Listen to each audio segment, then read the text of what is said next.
big poor restaurant. You know, I ate there once with Cary Grant.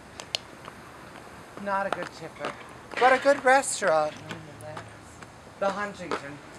Stayed there for my 42nd birthday. Had a suite. I'll tell you, the Huntington never updated their kitchens, you know, in the Huntington Hotel. But it's nice. They have a nice spa. And I find that any spa in a hotel, 1924, that was a good year. I have friends that were born in 1924. Good for them. You know, I'll tell you, Jose, a spa, that's a funny concept. Back in the 50s, we didn't really have spas. I mean, we had places where you went to feel rejuvenated. But that was different than a spa, you know. I find it funny that a block can only have 3 addresses on it. Isn't that terribly awful? 3 addresses for an entire city block. Who the hell lives there? Rockefellers? You know, one time in 1976, I went on a date with a Rockefeller. They're odd people. And I say that O with a capital O. O-D-D, odd. Oh, here we come. Right there we have the Fell Mansion. Flood Mansion. One of the last big mansions left in San Francisco. Once upon a time in 1906, there were mansions all the way around this square. And this, the Fairmont Hotel, was due to open on the day of the earthquake. The very day of the earthquake. But then there was an earthquake.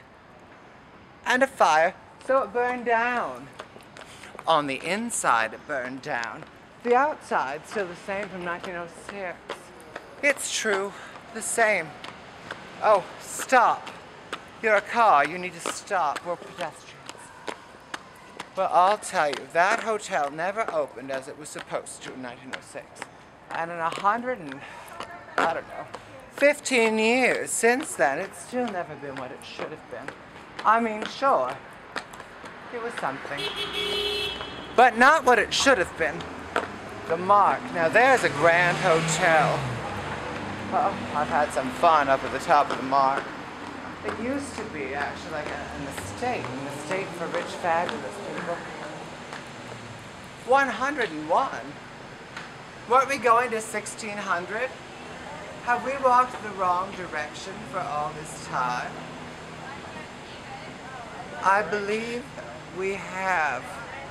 And this is what I call a failure of travel. We must cross.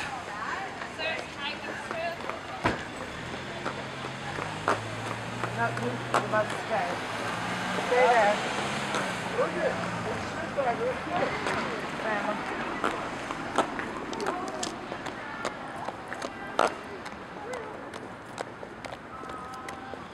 He doesn't come, he doesn't listen. His parents didn't educate him properly. Are you free? Do you think he's free? Are you free? All right, let's go.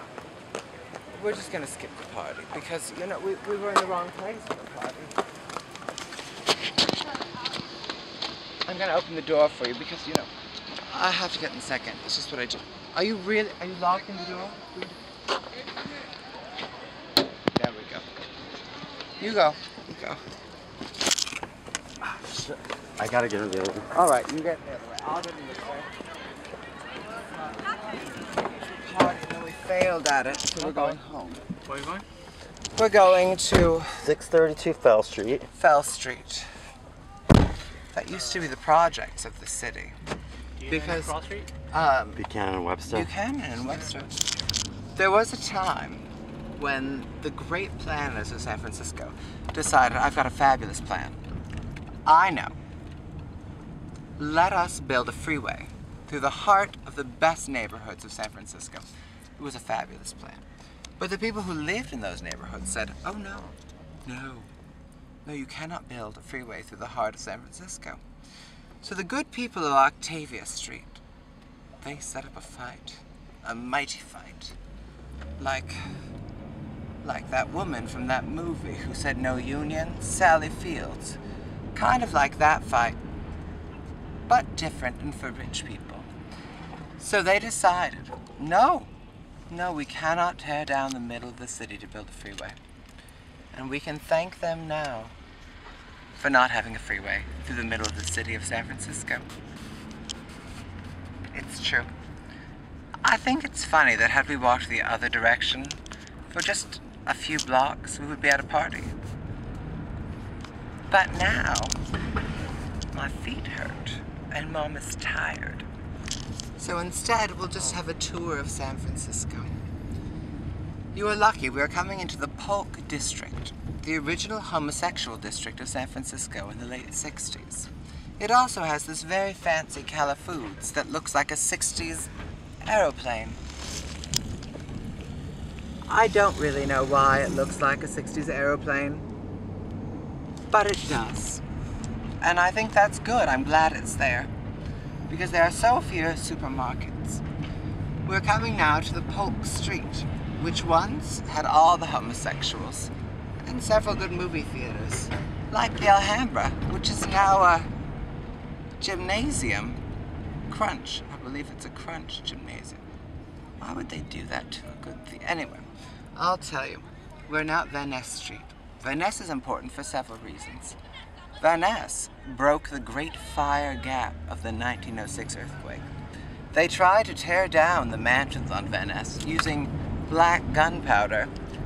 Anyone who's anyone knows you don't blow things up with black gunpowder because it'll just blow up and start fires. But General Funston, a jackass, he decided to just blow shit up. The rich people didn't like that. But it did break the fire. So things over on this side, they survived. Survived the fires of 1906. There were several fires. People don't realize that, but there were several. We're now going up the Great Street of California. Another major street in San Francisco. It's a east-west thoroughfare for people who want to get to the west, because the west is where things are at. That's what I always say. But we're not on it anymore. Now we're just passing a mansion. That's probably a slumlord now, / crack house. That's what happens to so many good homes from good families. They become crack houses. Can you say crack house? It happens to good places sometimes. No matter how hard people work to make that house nice, crack house. As I was saying, you know, San Francisco's built on a grid. Thomas Jefferson, he came up with that grid. He never saw San Francisco once in his life, and he said, hey, I got a great idea. Let me map out this city. Without looking at it, I'll just make a grid. And that's why sometimes in different parts of the city you have hills that lead into Lombard Street. A perfectly good street with a hill in the middle of it. That's all I gotta say about that street. But now we're just past Geary, where you have a church that looks like a laundry machine. It does, like the middle of a fucking laundry machine. That laundry machine could wash, I don't know, 5 million loads of laundry at once. But it doesn't. Because we live in a capitalistic society. And if we could do that many free loads of laundry, think of all the good things we could do for America. That's all I have to say about America. It's a good place. I've lived here for a long time. I don't understand why you have potholes, though. They should fix that. Potholes. I mean, they're just holes in the street. Can't someone write a letter and say, fix the pothole? But no one does that. Instead, we just argue about things. Things like, I don't know, is abortion okay? I don't fucking care if you get an abortion. It doesn't matter to me. Your dead baby is one less baby I have to pay for on the welfare.